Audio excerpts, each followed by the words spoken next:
संस्था के सहयोगकर्ता हैं श्री संजय जैन, श्रीमती नीलम जैन, पुत्री तनिषा जैन, पुष्पांजलि पीतमपुरा, श्री राजेश जैन, नीतू जैन, लव जैन, प्राची जैन, DLF रोहतक, श्री रविंद्र जी जैन, बीना जैन, राजीव जैन, पूजा जैन, संजीव जैन, ऋतु जैन, तुषार, विपुल, वैशाली, गरिमा, सम्यक, रोहन, शौर्य जैन, श्री देवेंद्र जैन, श्रीमती उषा जैन, गुरुग्राम, श्रीमती कुसुम जी जैन, नंजय, स्वाति जैन, अनुज, पायल जैन, संयम, अरहम, श्री अनुराग जैन, सरिता जैन, धृति जैन, आशिका जैन, कोशी, कला, मथुरा, श्री निर्मल, अनीता, अश्विन, पूजा, शुभम, अध्ययन, पश्चिम बिहार, न्यू दिल्ली, श्रीमती कुसुमलता जैन, विजय कुमार जैन, ऋतु जैन, गिरीशा जैन, हर्ष जैन, दिल्ली, श्रीमती किरण देवी जैन, सह परिवार, दीमापुर, असम, जीवन जैन, बेबी जैन, अंचित जैन, कोरवाली, श्री अनिल जी, चंद्रकांता जी लुहाड़िया, सिकंदराबाद, स्वर्गीय श्री हेमचंद जी जैन एवं स्वर्गीय श्री पुष्पा देवी जैन जी की पुण्य स्मृति में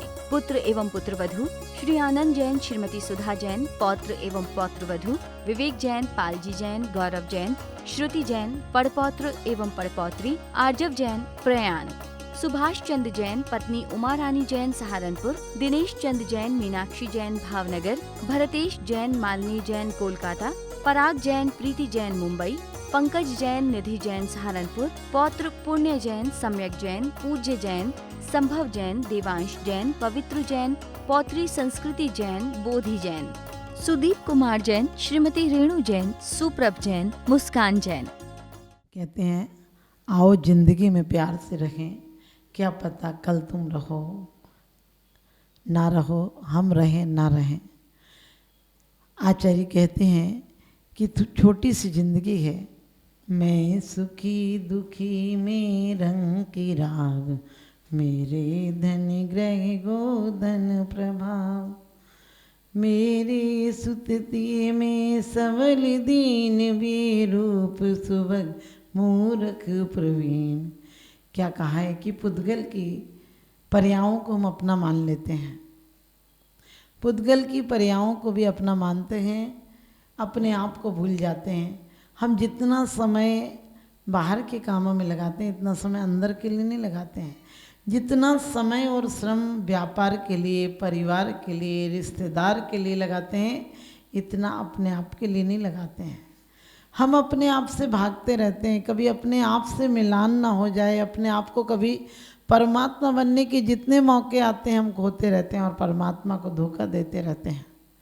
परमात्मा से कहते हैं तुम मिल जाओ, तुम मिल जाओ, जितने तुम तड़पते हो अपने बच्चों के लिए, अपनी पत्नी के लिए, अपने परिवार के लिए, अपने मकान के लिए, अपने व्यापार के लिए कितना परिश्रम करते हो। यदि कोई 80 साल जीता है तो पक्का है कि वो कम से कम 40 साल इन चीज़ों के लिए अथक प्रयास करता है और प्रयास करने के बाद भी पा नहीं पाता है, क्योंकि यहाँ संसार में कुछ मिलता ही नहीं है। दिखता बहुत कुछ है लेकिन मिलता नहीं है। और आचार्य कहते यदि ऐसी परिणति है तो तुम मिथ्यादृष्टि हो, क्योंकि पुद्गल तो क्या, पुद्गल का परिवर्तन स्वरूप है। तन बदलेगा, मन बदलेगा, परिवार बदलेगा, धन बदलेगा, सब बदलेगा, क्योंकि ये बदलना स्वभाव है। लेकिन तुम अपने आप को कब बदलोगे? आज तक जन्म जन्मांतर से राग की संगति रही है, रागियों की संगति रही, कभी वैराग के संस्कार नहीं आए। लेकिन आज भी उसकी तैयारी नहीं है। आज भी हम कभी भी देखना कहीं बातें करेंगे तो अध्यात्म की बात नहीं करेंगे। कोई अध्यात्म की बात ले ले तो कहने क्या बोरियत की बात कर रहे हो। जब भी देखो आप पढ़ते हो कि ये सब मिथ्या दृष्टि की परिणति है, जीव के प्रति गलत उसके संस्कार हैं, गलत उसकी मान्यताएं हैं। वो इस जड़ को दे यहीं पड़ी रहती है। आत्मा जाने के बाद कहते थे फेंक देते फूल को, खुशबू निकल जाने के बाद इसी प्रकार से देह को भी आदमी कौन पूछता है। जैसे ही चेतना निकलती गए तो सब तैयारी करने लगते, किसकी? निकालने की तैयारी करने लगते हैं, जलाने की तैयारी करने लगते हैं। जीवन में तुम खाना पीना इन चीज़ों के लिए कितना समय लगाते हो, लेकिन परमात्मा को पाने के लिए समय नहीं लगाते हो। अब आपके पास आपका थर्मामीटर है कि आप इस पुद्गल को भी चाहो तो परमात्मा के द्वार में लगा दो, लेकिन मंदिर में नींद आ जाती है। मंदिर में सुनो तो कुछ याद नहीं रहता है, झगड़े की बात सुनो आपको पूरी याद रहेगी। झगड़ा तो आप इतना सुंदर सजा देते हैं कि किसी ने छोटी सी अपराध हो गया, चोरी हो गई हो, तो शाम तक उसे बड़ी चोरी कर देते हो, क्योंकि तुम्हें गलत चीज़ों के साथ रहने की आदत पड़ गई। जिस प्रकार से कैदी ज़्यादा दिन कैद में रह ले तो उसे बाहर अच्छा नहीं लगता है। वेस्टर्न के कैदी कैद में थे, सब लोगों ने बहुत स्वतंत्रता के लिए प्रयास किया, लेकिन जब स्वतंत्र हो गया तो कैदियों को निकाला। कैदी कहने लगे हमें नहीं निकलना, हमें यही अच्छा लगता है। अंधेरे में नींद आने लगी है, सीलन की खुशबू आने लगी है, और आपस में झगड़ा करते हैं तो समय पास हो जाता है। आप समझ गए, ऐसी ही तुम्हारी ज़िंदगी है। तुम भी अपने परिवार के कैद में हो, तुम भी अपनी चेतना को तुमने कैदी बना रखा है, और तुम्हें आदत पड़ गई वही झगड़ा हो, वही लड़ाई हो, वही एक दूसरे की शिकायतें हों, चुगलियाँ हों, अभाव हो, लेकिन तुम्हें उसमें आनंद आता है। तुम्हें कोई कह दे तुम स्वतंत्र राज गद्दी पर बैठो, तुम कहोगे क्या करेंगे, बोर हो जाएंगे। कई लोग तो कहते हैं माता जी स्वर्ग में सब मिलेगा कि नहीं, टीवी बीवी मिलेगी कि नहीं। हमने कहा वहाँ क्या काम है, वहाँ पराधीन सुख नहीं है, वहाँ तो शाश्वत सुख है। तो लोग कहते हैं हम तो बोर हो जाएंगे, वहाँ क्या करेंगे। आप सोचिए, आप एक ही सुख को जानते हो। जिस प्रकार से भिखारी सिर्फ भीख मांगने का सुख जानता है, फोड़े वाला फोड़े का सुख जानता है। सुख का मतलब थोड़ी सी तकलीफ कम होती तो कहता सुख हो गया। हमारी हालत उस व्यक्ति की तरह है। एक व्यक्ति के जूते में कील लगी थी, बहुत परेशान था, पस निकलने लगा था, घाव हो गया था। लोगों ने कहा जूता बदल दो, तो कहने लगे नहीं जूता नहीं बदल सकता। कहने लगे क्यों, बोले यही तो सुख का कारण। बोले इसमें कील लगी है, तुम्हें घाव कर दिया है, फिर तुम कह रहे हो यही सुख का कारण है। तो वो कहने लगा कि वैसे तो पूरा दुखी हूँ मैं, परिवार से दुखी हूँ, व्यापार से दुखी हूँ, सब चीज़ से दुखी हूँ, लेकिन बस ये जूता उतारता हूँ तो थोड़ी देर को राहत मिलती है, इतना सा सुख है। आपकी ज़िंदगी भी इससे ज़्यादा सुख नहीं है। आपको जब घर वाले थोड़े से दो शब्द अच्छे बोल दें तुम खुश हो जाते हो, और आज तो बदनसीबी है, अच्छे शब्द भी नहीं बोलते हैं। पहले मकान छोटा था, दिल बड़ा था, एक कमरा था, 5-6 बहन भाई और परिवार के माता पिता सब एक कमरे में रह लिया करते थे। अब मकान बड़ा हो गया, दिल छोटा हो गया, मकान में इतने कमरे हो गए कि रहने वाले कम पड़ गए, रहने वाले हैं ही नहीं। 4 लोगों के लिए कम से कम 20-20, 25-25 कमरे हैं। कौन कहाँ जाए, क्या करो, उसे सफाई करते करते आप परेशान हैं। और उसके बाद पहले वो दिन थे कि एक चादर में कई लोग सो लिया करते थे, आज पैरों से बड़ी चादर हो गई है। हमारे बुजुर्ग कहा करते थे कि जितने चादर हो उतने पैर पसारना। आज के समय में रोज़ बैंक वालों के मैसेज आते हैं लोन ले लो, लोन ले लो, क्योंकि पहले हम का से का खा गा पढ़ाते थे, का से कमाना, खा से खाना, गा से गुनगुनाना और घा से घर बनाना। आजकल कहते हैं का से कर्जा लेना, खा से ख़त्म कर देना, और गा से गुर्राना, और घा से आप समझ गए, घा से भग जाना, गायब हो जाना। ये सब हो गया है। ज़िंदगी के ये लक्ष्य बना लिए हमने, और इसको हम तरक्की कहते हैं। आज हर नेता देखो एक दूसरे पे कह रहा है कि इसने इतना गायब कर दिया, इसने इतना गायब कर दिया। अब नेता ही नेता सारा गायब कर देंगे तो जनता तक क्या पहुंचेगा।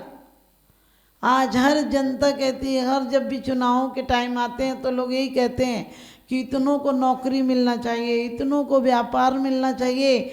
मैं कहती हूँ नौकरी मिले या ना मिले, हम अपनी खेती को ख़त्म ना करें, हम अपने व्यापार को ख़त्म ना करें, हम अपनी इच्छाओं को सीमित रखें, हम जीवन की जीने की शैली बदलें। वरना कितनी भी सरकारें बदल जाएं, दुनिया सुखी नहीं हो सकती है। हमें प्रेम के रिश्तों को अपनाना होगा, हमें बच्चों को प्रेम सिखाना होगा।